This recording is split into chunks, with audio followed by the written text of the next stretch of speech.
Lily's Easter surprise.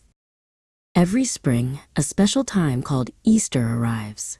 It's a time for new beginnings and happy celebrations.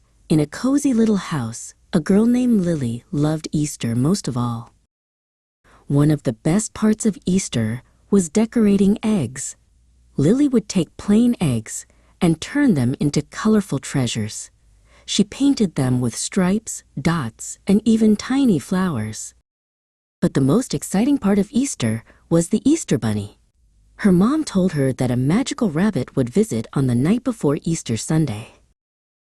The Easter Bunny, with his fluffy tail and twitching nose, would hide chocolate eggs all around the house for her to find.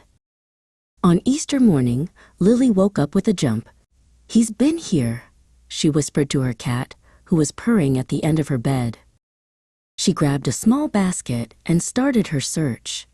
She looked under the sofa and found a shiny blue egg. She looked behind a big green plant and found a bright yellow one. Her cat pawed at a pink egg hidden under a cushion. Soon, her basket was full of colorful chocolate eggs.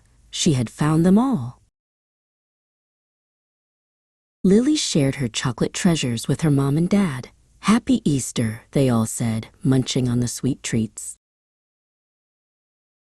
Easter was a time for family, fun, and sweet surprises. And for Lily, it was the happiest time of the year.